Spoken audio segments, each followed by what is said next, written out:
Hey, it's Lisa Wimberger here. I'm the founder of Neurosculpting, and I have helped thousands of people learn really powerful tools to regulate their minds and their bodies, including pro athletes, entrepreneurs, and those with serious stress-based illnesses. So I'm really excited to help you do the very same thing through education and some incredible guest experts. And together, we're going to discover the formula to unlock hope. So welcome.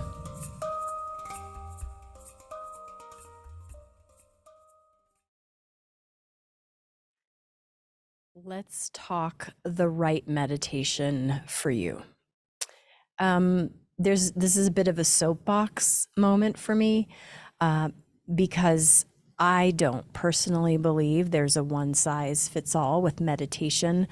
And I also believe that the word meditation has become a catch-all to mean any form of inner work, whether that's self-development or internal regulation or mindfulness, right? It's kind of this blanket term, right? Meditation. And because there's a blanket term, people maybe have tried one form or another. Maybe you have tried one particular form, and now you walk away from that experience, if it wasn't a positive, saying, well, I'm a bad meditator, or meditation doesn't work for me. So just like there are a million different ways to breathe, that's why they're breathwork teachers. That's why there's the kind of breathing you do for diving, the kind of breathing you do for sprinting, right? There's different ways to breathe. You can't just say, well, breathing doesn't work for me. Well, you have to find the right breath for the right task. You have to find the right meditation for the effect that you're looking for. If you are looking for relaxation, that is one body of work that certain meditations address.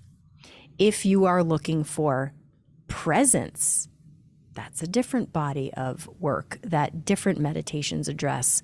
If you are looking for repatterning, nervous system intentional regulation, that is also a different body of work. So I want to break down a little bit of the nuances so that you can walk away from this particular episode having clarity of choice. And this requires you to know a little bit about the nervous system. So this is going to be a little bit more of a informational learning moment for both of us. And you have to understand that the nervous system has really three states of being. One is equanimity, homeostasis, rest and digest. Another state is arousal. I'm able to locomote and move and fight or flee or activate or produce or work. And then the third state is shut down, or parasympathetic, deep quiet, an internal gathering, perhaps even a disembodied freezing, right? So think of the nervous system as having all of these choices. It can be at rest and digest, which can feel like I am poised to get up and do something, but I'm also quite content to just sit and rest, and my muscles are soft. They're not pre-engaging in a contracted, active way. They're ready though, but they're not really effortfully doing that kind of work. And usually this happens when we're at a nice nervous system balance or we've just eaten. The parasympathetic shutdown is the kind of response that you have at times when maybe the stress is a little too much.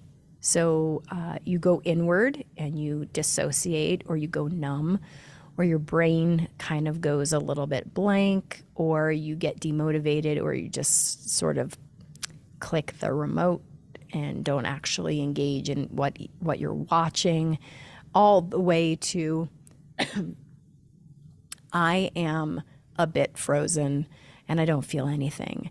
And I'm sort of an automaton, right? And then arousal can feel the opposite of that. Arousal can feel enlivening and activating and contracting and energized and agitated and heart rate increase and kind of hypervigilantly on defense. And these are the states available to the nervous system. And you are not unique in that your nervous system has these exact same choices, just like mine does. And if we belong to the mammalian world and the human species, then these are available to us in our nervous system. And not all meditation addresses the state we're in and helps us get out of it. So let's talk about what meditation can do, what different kinds can do, so that you choose the right one for the right job. Generally speaking, of course, this is a huge generalization. A lot of meditations that are out there are designed to relax you. They're designed to bring you down, to slow your heart rate, to deepen your breath, to get you back to homeostasis. Well, that's wonderful. Relaxing and letting things go is wonderful if you are aroused. If you're aroused, that's your nervous system state of being in that particular moment, and your heart's elevated and your breathing is shallow and tight and you're clammy and sweating and you're defensive and contracted, then yes, the nervous system is wanting to come down off of that experience and move you back towards a rest and digest homeostasis kind of place. And so that's a great time to choose a relaxation meditation, one where you're just breathing and one where maybe you're letting your thoughts go or float away like clouds, or maybe one where you are just getting into your Zen, whatever that means for you. And that is all well and good. However, if you and your nervous system happen to be in a parasympathetic response, a freeze response, a place of moving towards shutdown, where your heart rate is actually decelerating, where you're actually holding your breath, where you are minimizing the oxygen to the brain because you're not breathing well, so your brain gets foggy. When you're in that state, I'm gonna make a bold statement here, and some of you may disagree with this. That is not the time to calm down. In fact, trying to slow your heart rate when it's already moving in that direction is downright dangerous for a body. This is me speaking from personal experience, trying to figure out why my TM practice, my transcendental meditation practice for my entire life, did not heal my body. The reason was because my default response to stress was a parasympathetic freeze, and I'm already decelerating, I'm already dissociating, and now I'm layering on top of that a meditation practice that is saying, you are not your body. You do not have to feel your body, and you can relax and quiet. Well, I was already too quiet, and I was already dissociated. So from a physiology standpoint, that was like giving drugs to a drug addict and hoping that you giving that drug to the drug addict was going to get them to quit the drug. Okay, so let's talk about what does a person need if they're moving into freeze and shutdown. You don't need to relax. That's the first thing. You need the opposite of relax. You need to move the heart rate up. You need to breathe differently. We're going to talk about breathing in a little bit.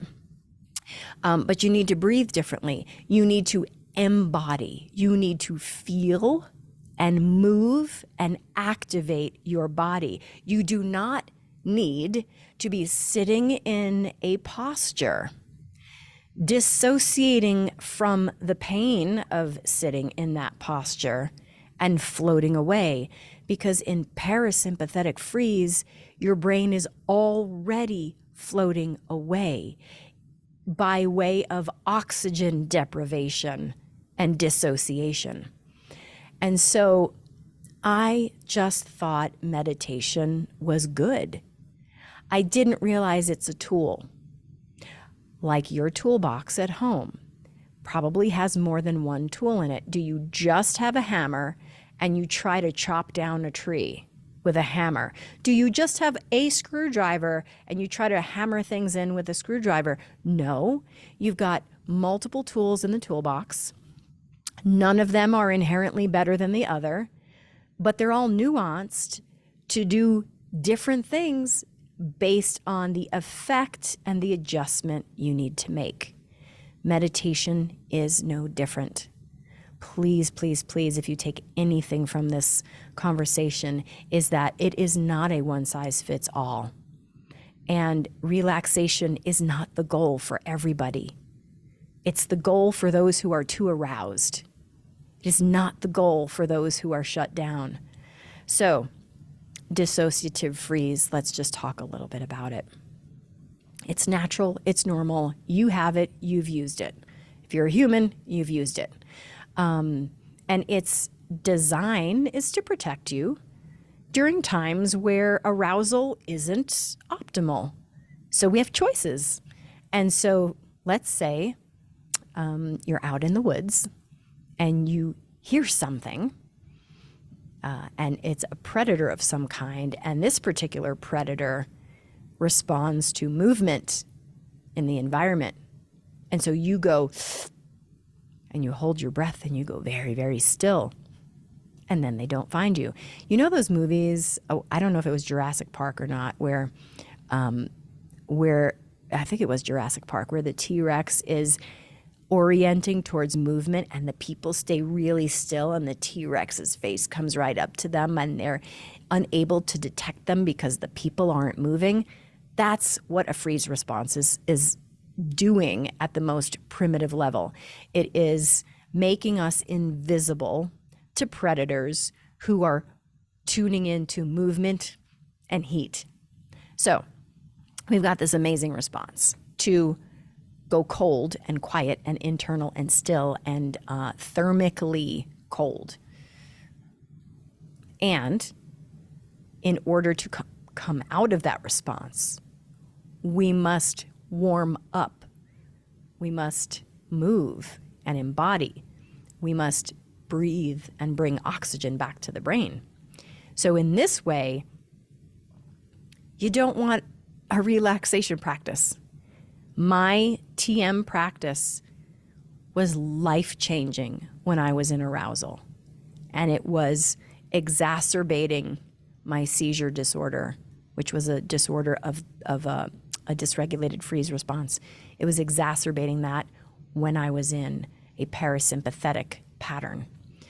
And I didn't know that. I didn't know I was hurting myself and I didn't even know I had choices with meditation. I didn't know that neuroplasticity practices were different than meditation. In fact, at that time, no one even said the word neuroplasticity, but I didn't know mindfulness was different. So let's talk a little bit about my experience with mindfulness. I'm not coming off as a mindfulness expert. I'm not coming off as an expert on all meditations. I'm telling you how to use the tools. You can go then find the experts that teach those tools. I teach neurosculpting. But for mindfulness, what I've noticed is that it is a wonderful tool to get me present and embodied in a fairly neutral nervous system state. So, meaning if I can be aware of the things I'm tasting, I'm orienting towards my body. if I can be aware of the things I'm hearing, like right now I hear a siren, if I could tune into that siren, I'm embodying because I'm tuning into sound waves and what my ears are hearing in the present moment. If I could tune in to savoring what I'm seeing or feeling. And in this way, mindfulness can feel very relaxing, but it can also be very an orientation to present time, which can be very helpful for someone who's disembodied. If I don't feel my body and I'm numb, and I have a mindfulness practice, which then invites me to feel my body, that's a step in the right direction. So as a person of freeze, I might prefer in that moment to reach for a mindfulness practice rather than a relaxation meditation practice. And now the ultimate difference between those practices and neurosculpting, which is a neuroplasticity practice, is that very specifically with neurosculpting, the 5-step structure of the meditation itself is designed to get you embodied while maintaining somewhat of a relaxed stress response. So we're sort of adapting based on whether you are in arousal or whether you are in freeze. We've got things embedded in the meditation part of it that will get you oriented to either a relaxation state or an embodied state, depending on your choice of how to use that meditation. So it's helpful for both.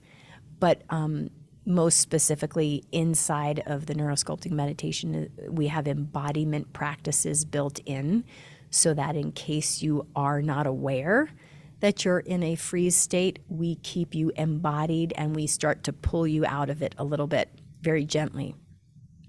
So in this way, I find neurosculpting to be playful and fun and a great intervention practice for wherever I'm at, but also very specifically a repatterning tool.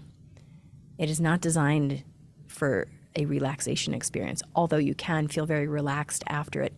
It's more designed to repattern the habituated triggers and responses that you don't need anymore, that may have served you at one time and they don't serve you now. So in that way, I'm going to choose neurosculpting when I want to feel intentional self-regulation and even be very specific about the effect that I want. So they're very different animals.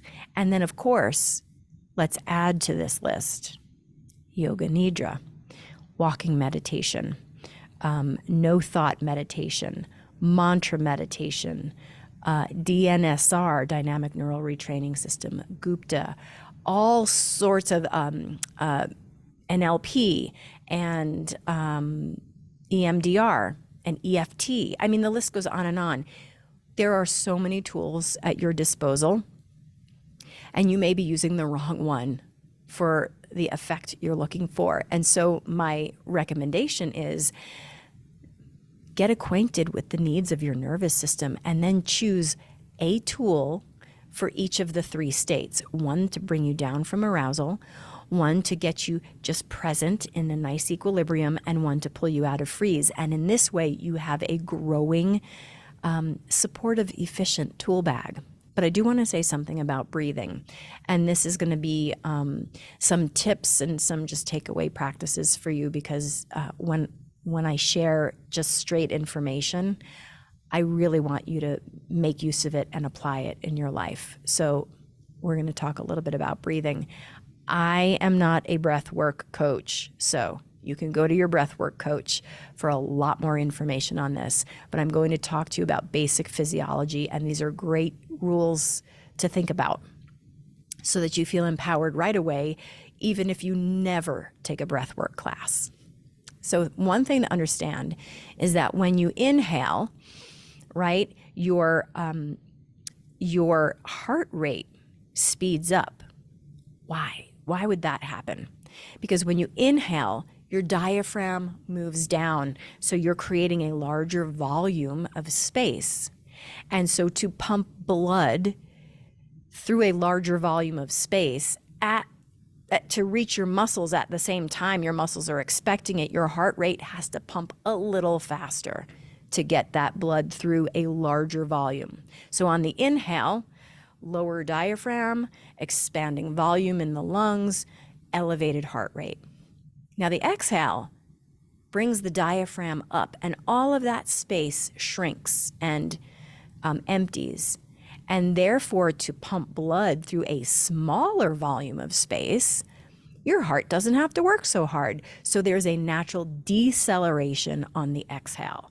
So we have a natural rhythm, heart rate variability. It's varying its tempo. Inhale a little faster, exhale a little slower. Why this comes in handy is this. If you are in an arousal state, you're in a fight, flee, agitation state, and you don't have time to meditate, you don't even meditate, you don't even know what meditation is, right? You can affect your internal state profoundly by breathing differently. If you're already agitated and you know an inhale is gonna make you even more amped because it's gonna elevate your heart rate, and you're probably already elevated, you might be breathing tight in the chest like that, then you wanna slow down your heart rate. And so a simple thing for you to do is to put your awareness on your exhale, which is going to decelerate the heart. So if you imagine blowing out like you were blowing out candles on a birthday cake, long and slow, you can actually start affecting your arousal state and bringing it down naturally by adjusting your focus to the exhale. Of course, you're still going to inhale, but if the focus of awareness is a long, intentional exhale, you can bring yourself out of agitation pretty quickly. The opposite is true with freeze. Let's say, again, you don't have any practices or tools, but you know how to breathe. So when you're in a freeze response and your breath is held and your heart rate is decelerating because you're going inward and you're going cold, then you want to put your awareness on the inhale, because that will naturally accelerate your heart and pump blood a little faster. So on a freeze response moment, if I don't have time to meditate, I might double inhale through the nose. I might take a big long inhale and put my awareness there. And of course, I'm going to exhale as a result, but that's not where my awareness is going to be. So just based on knowing a little bit about your breath and your body's needs, you may not even need in the moment to choose the right meditation. You could actually adjust your breathing. And that's something I want you to take away. So just the recap is 3 states of nervous system existence. Rest and digest is one, arousal is another, parasympathetic shutdown is another. And we as humans dance between all of these in all moments. They're all available to us. If we are choosing the wrong tool for the effect, then we're not going to be successful. So if you are aroused, reach for a relaxation experience. If you are frozen, reach for an embodied practice. And if you want a present time awareness, reach for mindfulness. And if you want to be able to adapt through all of them, then learn neurosculpting, because it's designed for that. And then the last little bit to recap is to remember an inhale accelerates your heart rate, an exhale decelerates your heart rate. If you are agitated, you want a long, slow exhale. If you are frozen, shut down, you want your focus to be on the inhale. And in this way, just knowing how to dial yourself in any moment can give back to you influence over your nervous system, so that you don't have to feel like you are thrown around by the crashing waves of life. You actually can feel like you're surfing them. And surfing the waves, we're not preventing the waves, because Life has them, but you can surf them. And that requires you making choices about what your body, mind, and spirit needs in the moment. And that requires you knowing a little bit about the physiology. So these are my go-to practices. I like choice. I like knowing I have a tool bag. I like knowing that you have a tool bag and that you can make choice. And I think what I really want to leave you with is this idea that you're not a bad meditator. It is quite possible you've been trying to use a particular form that may not have addressed your needs in the moment. Maybe you didn't have a teacher, maybe you had expectations that were too high, or maybe you used the word meditation to mean any of the nuanced practices that fall into that category, and they just weren't the right ones for you. So you're not a bad meditator. You're not broken. You are a mammal who has access to an amazing tool set. And now you have 5 practices. You have an inhale practice, an exhale practice, a mindfulness category, a relaxation meditation category, and a neurosculpting category. And in this way, the world is yours. Your nervous system is ready to listen, and all you have to do is choose the right form. So choose a form that works for you.